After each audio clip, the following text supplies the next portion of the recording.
आज भिडियो आम पढ़ा नवम श्रेणी व्याकरण बहीर प्रथम पाठ शब्द गठन। तेज शब्द कहले कौन बुझु शब्द कहले कौन बुझु बा कौन ताहा आमको जाना हेले प्रथम केतोटी उदाहरण नाक पड़ो। मनकर आम नेला एटी लिखला ट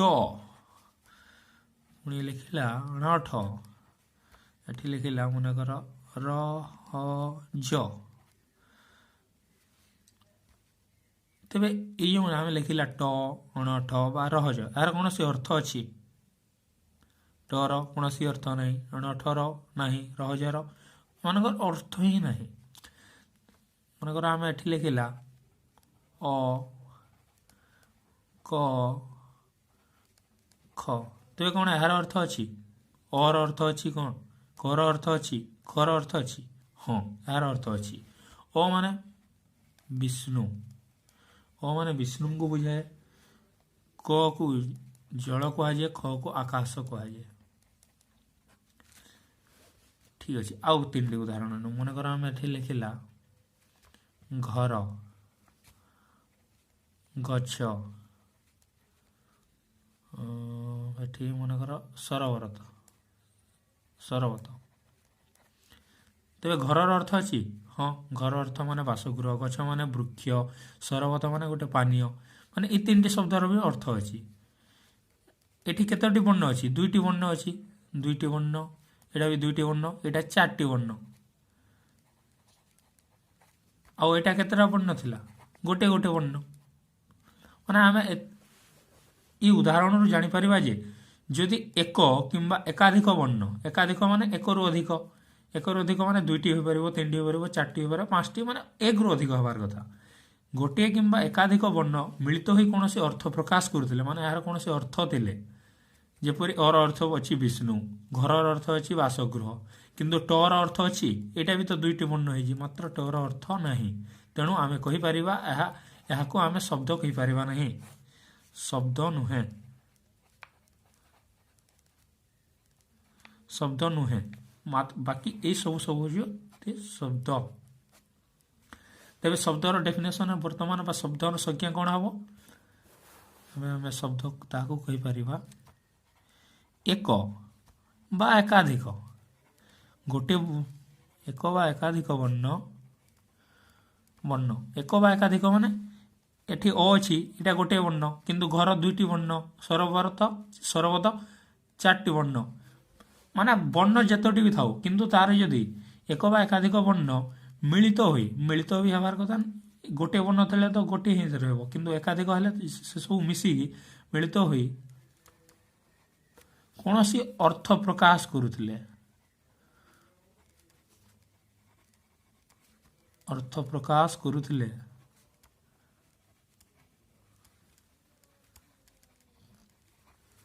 ताकू शब्द कहती माने एठी मुख्य जिनिस कौन एक बा एकाधिक वर्ण थिबा मिलित होइतबार कथा किंतु तार कोनोसी अर्थ प्रकाश पाउथबो जदि से वर्ण मिलित होई कोनोसी अर्थ प्रकाश करूजे ताकू ही आमे शब्द कहबा।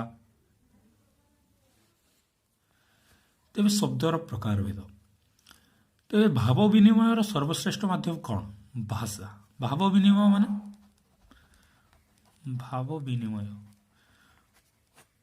मनकर तुमको वर्तमान भोक लगुच तुम कौन जन को कौन कह मनकर तुम इंग्लीश भाषा कह तुम कह आई एम हंग्री हिंदी रे कह मैं भूखा हूँ ओडिया रे कहले मु भोकिला अच्छी से जो भाषा अच्छी जो भाषा द्वारा तुम्हें अति सहज तुमको जन निज मन कथा कही पारुज जदि भाषा न था किपरि कही था आदिम मानव परी ताकू इशारा एपरी डाकी थाए तो हाथ हले तापर निज पेट आड़ को देखे था माने से बुझी था जे या भोक करुच्ची भोकिला अच्छी से भाव विनिमय सर्वश्रेष्ठ माध्यम हूँ भाषा भाषा द्वारा तुम्हें अति सहजरे और अति कम समय निज भावना को परिप्रकाश कर तेरे भाषार सबुठ मुख्य जिनिस कौन शब्द जो भाषा रे जेते अधिक शब्द से भाषा सेते अधिक शक्तिशाली।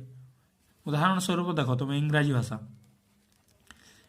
भाषा रे केवल इंग्राजी शब्द अच्छी यह नुहे इंग्राजी शब्द मनकर उदाहरण स्वरूप देख गोटे वार्ड अच्छी जंगल ତେବେ ଜଙ୍ଗଲ କ'ଣ ଇଂଲିଶ ଶବ୍ଦ ନା, ଏହା ଗୋଟେ ଭାରତୀୟ ଭାଷାରୁ ଆସିଛି। ଏବଂ ତୁମେ ଲକ୍ଷ୍ୟ କରିବ ଇଂରାଜୀ ଶବ୍ଦକୋଷରେ ବହୁତ ଶବ୍ଦ ବିଭିନ୍ନ ଦେଶରୁ ଆସିଛି। କେତୋଟି ଶବ୍ଦ ଡଚ୍ ଆଏ, କେତୋଟି ଶବ୍ଦ ତୁର୍କୀ ଆଏ, କେତେକ ଶବ୍ଦ ଇଣ୍ଡିଆନ୍ ଆଏ। ମାନେ ଏଥିପାଇଁ ଇଂରାଜୀ ଭାଷାର ଶବ୍ଦକୋଷ ଏତେ ବଢ଼ି ଚାଲିଛି। ସେଥିପାଇଁ ଆଜି ବିଶ୍ୱରେ ଇଂରାଜୀ ଭାଷା ଏତେ ପ୍ରସିଦ୍ଧ ବା ପପୁଲାର ହେଇଛି, କାରଣ ସେ ଇଂରାଜୀ ଭାଷା ସବୁ ଭାଷାରୁ ନିଜ ଶବ୍ଦକୁ ଆଣିଥାଏ।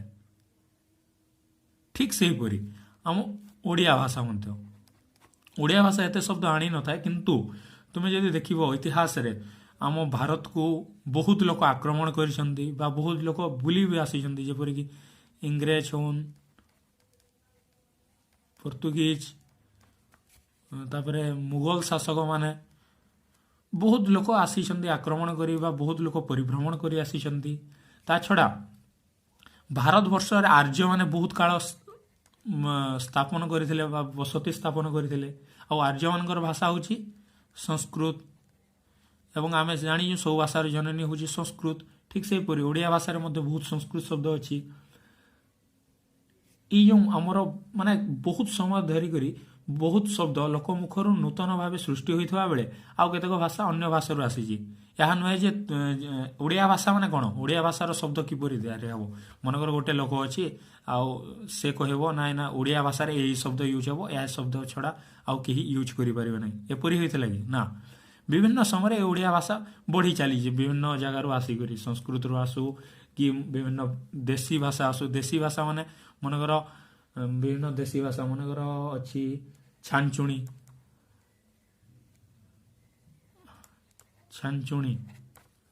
ତେବେ ଏଇ ଯେଉଁ ଛାଞ୍ଚୁଣି ଶବ୍ଦଟି କ'ଣ ପୂର୍ବରୁ ପୁରାତନ କାଳରୁ ଥିଲା ନା, ପରେ ମିଶିଛି।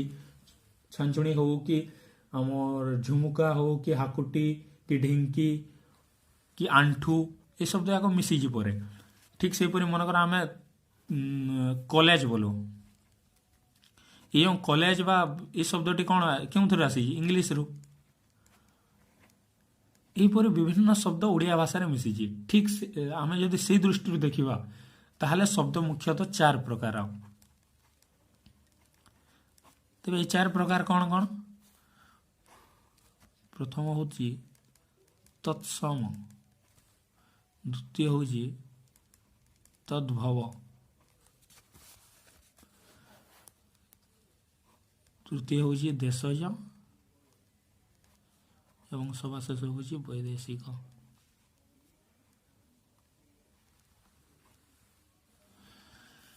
ତେବେ ତତ୍ସମ ମାନେ କ'ଣ? ତତ୍ସମ, ତତ୍ ଓ ସମ, এই দুইটি শব্দରୁ ତତ୍ସମ ତିଆରି ହେଇଛି। ତତ୍ ମାନେ ତାହା, ସମ ମାନେ ଜାଣିଛ ସମାନ। ତେବେ এই ତାହା ମାନେ କ'ଣ? ତାହା ମାନେ ଏଠି ସଂସ୍କୃତ ଭାଷାକୁ ବୁଝାଉଛି। ସଂସ୍କୃତ ଭାଷା ସାଙ୍ଗେ ଯେଉଁ ଶବ୍ଦ ପୁରାପୁରି ସମାନ ଅଛି ଆଉ ସେଟା ଏବେ ବି ଓଡ଼ିଆ ଭାଷାରେ ବ୍ୟବହାର ହେଉଛି, ତାକୁ ଆମେ ତତ୍ସମ ଶବ୍ଦ କହିଥାଉ। ମନେକର ଯେପରି ଗୋଟେ ଶବ୍ଦ ଅଛି ଆଚାର୍ଯ୍ୟ। ଆଚାର୍ଯ୍ୟ ମାନେ କ'ଣ? ଯେ ଶିକ୍ଷା ପ୍ରଦାନ କରିଥାଏ ବା କିଛି ତୁମକୁ ଶିଖାଇଥାଏ। ତେବେ ଆଚାର୍ଯ୍ୟ ଶବ୍ଦଟି ସଂସ୍କୃତରେ ମଧ୍ୟ ଆଚାର୍ଯ୍ୟ ଅଛି ଆଉ ଓଡ଼ିଆରେ ବି ଆଚାର୍ଯ୍ୟ ଅଛି। ଆକାଶ, ଆକାଶ ଶବ୍ଦଟି ମଧ୍ୟ ସଂସ୍କୃତରେ ଆକାଶ ଅଛି, ଓଡ଼ିଆରେ ବି। ଅଙ୍କ, ସଂସାର, ପର୍ବତ, ଏହିପରି ବିଭିନ୍ନ ବହୁତ ଶବ୍ଦ ଅଛି ଯେଉଁଟାକି ସଂସ୍କୃତରେ ତାହାକୁ ଜାଣା କୁହାଯାଏ, ସେଟା ଓଡ଼ିଆରେ ମଧ୍ୟ ସେହିପରି ଭାବେ କୁହାଯାଇଥାଏ। ସେଥିପାଇଁ ତାକୁ ଆମେ ତତ୍ସମ ଶବ୍ଦ କହିଥାଉ ବା ତାହା ସହିତ ସମାନ, ସଂସ୍କୃତ ସହିତ ସମାନ। ତାପରେ ଆସିଲା ତଦ୍ଭବ। ତଦ୍ଭବ ମାନେ ତତ୍ରୁ ଭବ, ଭବ ବା ଭବ ମାନେ କ'ଣ? ଜାତ ବା ସୃଷ୍ଟି ହୋଇଛି। ତତ୍ ମାନେ ଏଠି ପୁଣି ସେ ସଂସ୍କୃତ, ଯେଉଁ ଭାଷା ସଂସ୍କୃତରୁ ସୃଷ୍ଟି ହୋଇଛି ବା ତାର ମୂଳ ରୂପ ସଂସ୍କୃତ, ମୂଳ ରୂପ ସଂସ୍କୃତ, ତାକୁ ଆମେ ତଦ୍ଭବ ଶବ୍ଦ କହିଥାଉ। ଉଦାହରଣ ସ୍ୱରୂପ ଦେଖ, ଗାଈ, ଗାଈ ଶବ୍ଦଟା ସଂସ୍କୃତରେ କ'ଣ କହିସନ୍? ଗାଭୀ। ସଂସ୍କୃତରେ ଗାଈକୁ ଗାଭୀ କୁହାଯାଏ, ଗାଭୀରୁ ଗାଈ ଆସିଛି ଓଡ଼ିଆ ଶବ୍ଦ। ଠିକ୍ ସେପରି ନଦୀରୁ ନଈ ଆସିଛି, ଆମେ ନଈ କହିଥାଉ। ତାପରେ ଘୃତ, ଘୃତଟା ଘିଅ। ଭୂମି, ଭୂଇଁ। ତାପରେ ଆସିଲା ଦେଶୀୟ ଶବ୍ଦ। ଦେଶୀୟ ମାନେ ଦେଶୀ ଶବ୍ଦ ବା ଆମର ବିଭିନ୍ନ ଏ ଦେଶୀ ଲୋକମାନେ ବା ଆମର ଓଡ଼ିଆ ଲୋକମାନେ ସେଟାକୁ ଯେଉଁ ଶବ୍ଦକୁ ନୂଆ ନୂଆ ଶବ୍ଦ ବ୍ୟବହାର କରିଛନ୍ତି ତାକୁ ଦେଶୀୟ ଶବ୍ଦ କୁହାଯାଏ। ଏହାକୁ ମଧ୍ୟ ତିନି ଭାଗରେ ପୁଣି ମୁଖ୍ୟତଃ ତିନି ଭାଗ ଏହା, ଯେପରିକି ଆଦିବାସୀ ଭାଷା, ଦ୍ରାବିଡ଼ ଭାଷା ଆଉ ପୁରା ପୂର୍ଣ୍ଣ ମାତ୍ରାରେ ଓଡ଼ିଆ ଜନସାଧାରଣଙ୍କ ମୁଖରୁ ଉଦ୍ଭବ ଭାଷା। ଏହାର ଉଦାହରଣ ସ୍ୱରୂପ ଦ୍ରାବିଡ଼ ଭାଷାରେ ଅଡ଼ା, ଆରିସା, ଏଣ୍ଡୁରି, ଅଗାଡ଼ି। ଆଦିବାସୀ ଭାଷାରେ ଅରମା, ଆଣ୍ଠୁ। ତାପରେ ଓଡ଼ିଆ ଜନସାଧାରଣ ଢିଙ୍କି, ଠେକରା, ଝୁମୁକା ଏଇ ସବୁ ଶବ୍ଦ ଦେଶୀ ଶବ୍ଦ। ବୈଦେଶିକ ତ ପୁରା ଜଣାପଡ଼ିଛି, ଯେଉଁଟା ବିଦେଶରୁ ଆସିଛି। ବାଣିଜ୍ୟ ହେତୁ ହେଉ ବା ଶାସନ ସୂତ୍ରରେ ହେଉ ବା ପରିଭ୍ରମଣ ସୂତ୍ରରେ ହେଉ ବିଭିନ୍ନ ଦେଶରୁ ଆମ ଦେଶକୁ ବହୁତ ଲୋକ ଆସିଛନ୍ତି। ସେମାନଙ୍କର କେତୋଟି ବିଦେଶୀ ଭାଷା ଆମ ଭାଷାରେ ମିଶି ଯାଇଛି, ସେଇ ଭାଷାକୁ ବୈଦେଶିକ ଶବ୍ଦ କୁହାଯାଇଥାଏ। ଉଦାହରଣ ସ୍ୱରୂପ ଇଂରେଜମାନେ ଯେଉଁ ଆସିଲେ, ଇଂରେଜମାନଙ୍କର କେଉଁ କେଉଁ ଶବ୍ଦ ଅଛି? ପେନ୍, ତାପରେ ପେନ୍ ପରେ ଟିକେଟ୍, ବେଞ୍ଚ, ବିଭିନ୍ନ ଶବ୍ଦ ବୈଦେଶିକ ଭାଷାରେ ମିଶିଯାଇଛି। ତାପରେ ପର୍ତ୍ତୁଗୀଜ ଶବ୍ଦରୁ ଗିର୍ଜା, ପାଦ୍ରୀ, ଜାବନିକରୁ ଅକଲ, ଅଦାଲତ, ପାରସିକରୁ ଅଙ୍ଗୁର, ସୁପାରି, ସୁସିଆର, ତୁର୍କୀରୁ ଗାଲିଚା, ବନ୍ଧୁକ, ବାରୁଦ, ତୋପ, ମାନେ ବହୁତ ଶବ୍ଦ ବିଦେଶିକ ଭାଷା ଅଛି। ଏହାର ପୁରାପୁରି ବହୁତ ଗୁଡ଼ାଏ ଉଦାହରଣ ବହିରେ ଅଛି, ଦେଖିବ।